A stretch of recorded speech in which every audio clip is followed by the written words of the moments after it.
Hi, my name is Taylor Lowe, and for the class of Social Sciences 3A, I will be presenting on the topic of youth suicide.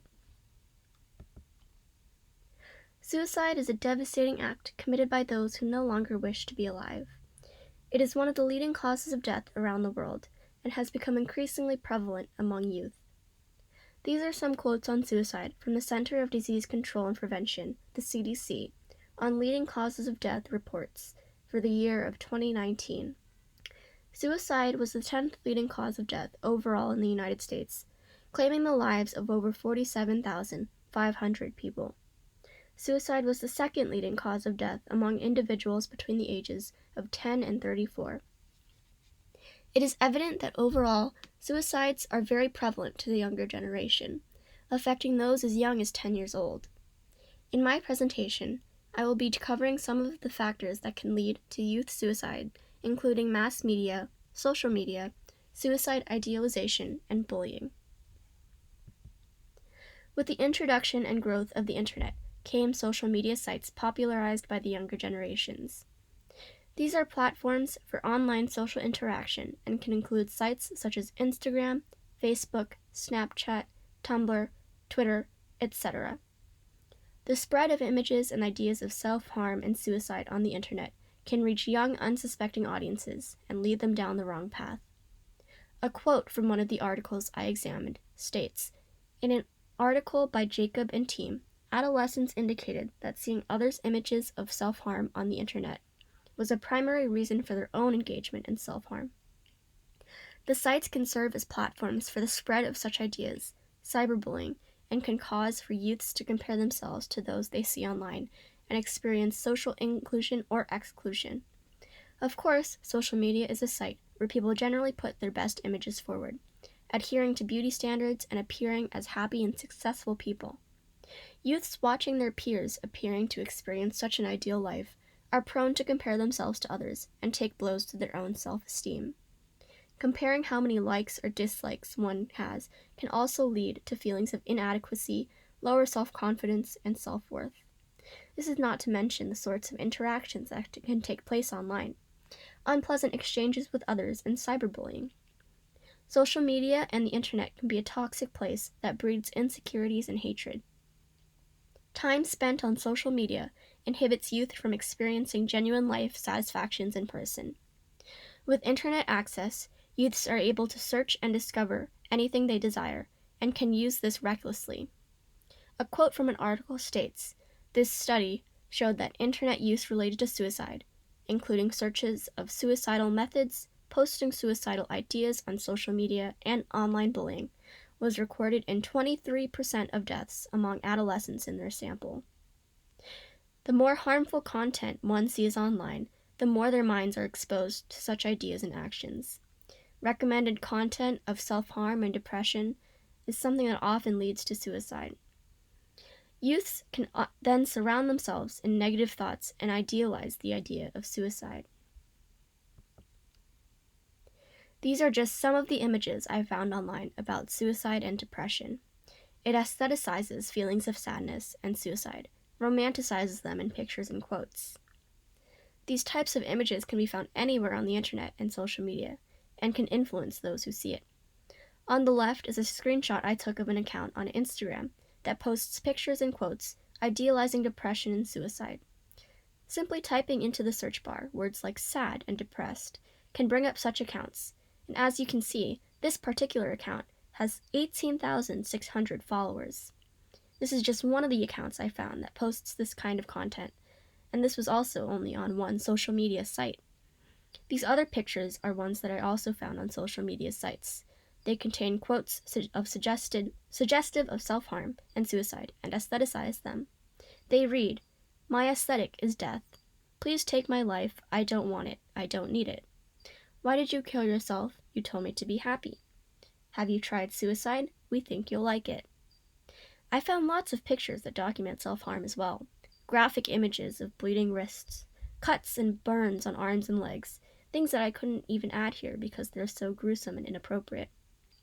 These sorts of pictures would have hundreds of likes and can be found on a variety of social media sites if looked for. Now, of course, I can't talk about youth suicide without mentioning the infamous show 13 Reasons Why.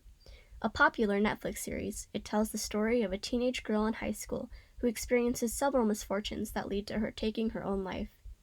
In the process, she leaves behind 13 tapes that are sent to 13 different people, explaining to them why they are part of the reason for her death. The show is extremely triggering and contains an in-depth scene of the main character cutting herself in a bathtub to end her life, a scene that was eventually removed due to outcry and backlash. In a study of suicide rates, it was found that quote, the release of 13 Reasons Why was associated with a significant increase in monthly suicide rates among U.S. youth aged 10 to 17 years. Following the release of the show, there was a 28.9% increase in suicides among 10 to 17-year-olds. The show that did not shy away from gruesome topics likely impacted youth and vulnerable minds who saw themselves in the main character and were influenced to take their own life as well. The show disproportionately misrepresents depression and suicide and left a lasting impact on youth minds. As of today, in 2021, there are 4 seasons, with a 5th season confirmed. The other images I've added to this slide come from another popular show that I believe also romanticizes suicide and self-harm, among other things. It is a UK show called Skins, and tells the narrative of groups of dysfunctional teenagers. It depicts young teens experiencing things such as depression, self-harm, suicide, substance abuse, promiscuous activity, eating disorders, and more. The image I've included is of a character in particular who is quite well liked and idolized by fans of the show. Attractive and independent, she, like many other characters, takes part in substances like drugs and alcohol and is openly promiscuous. She experiences mental illnesses and attempts to take her own life at one point. She is not the only character in the show either who attempts to take her own life. The show is gritty, but not very realistic, and as a fan of this show, I can quite firmly say that fans of the show enjoy romanticizing the substance abuse, depression, and suicide that they see represented. Bullying is also a well-known factor that contributes to youth suicide. There are several stories of those in school who received bullying so severe that they ultimately took their own life because of it. It can occur online and in person, and with the introduction of the internet, online platforms serve as vehicles for cyberbullying. People can receive vicious comments, death threats, have provocative pictures leaked, or you can even be doxxed online, which is the act of revealing someone's address, phone number, or personal information. I can check social media and oftentimes don't have to scroll very far to see people arguing in comments and telling each other to die or kill themselves. What's posted on the internet stays on the internet, and people can have their nudes, which is private pictures, leaked without their permission, which can ultimately spread to their own friends and family and ruin their reputation. That sort of private information, like promiscuous or inappropriate pictures, addresses, phone numbers, social security numbers, passwords, bank information, and more can be discovered and spread on the internet, which can ruin a person's life. When youth are bullied in person, it's often it's more often than not in hard to avoid situations, such as school or a community group. It can be difficult for victims to ask for help, as reaching out may make them a bigger target for bullying. Cyberbullying can be hard to manage and control as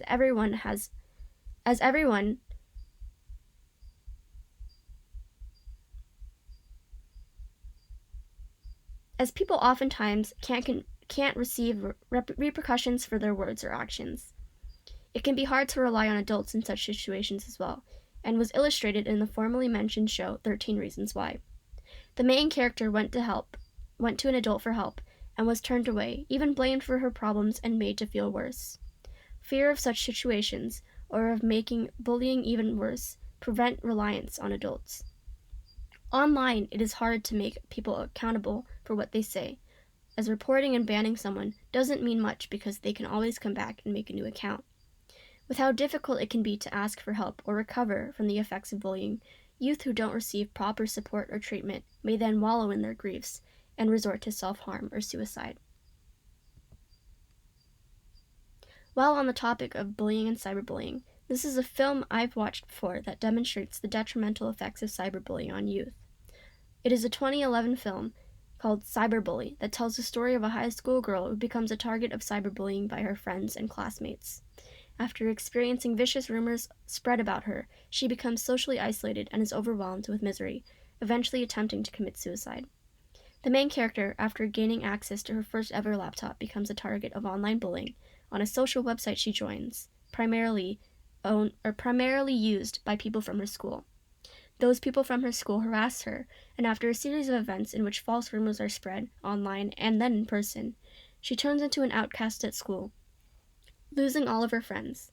Because of all this bullying, the main character ends up attempting suicide. The film is a bit outdated for current times, and while it doesn't accurately represent cyberbullying in its entirety, it does illustrate the harmful effects cyberbullying can have on a person. The film has a happy ending where everything turns out okay and the main character regains all of her friends and the bullies get what they deserve, but unfortunately the same cannot be said for most online bullying cases. There are a multitude of factors that can proliferate towards suicide in adolescence, which leaves a lot of room for correlations and implications. My takeaway from the articles I've read, as well as my personal experiences with youth suicide, are incorporated into these hypotheses. My hypotheses in regards to youth suicide are that youths are at risk for suicidal thoughts and actions now more than ever due to the modernized world and pervasiveness of the media. The younger the individual, the more likely they are to be influenced towards suicidal tendencies. Increased access to the internet and media at a younger age leads to an increased risk of self-harm and suicide. These are my references. Thank you for watching.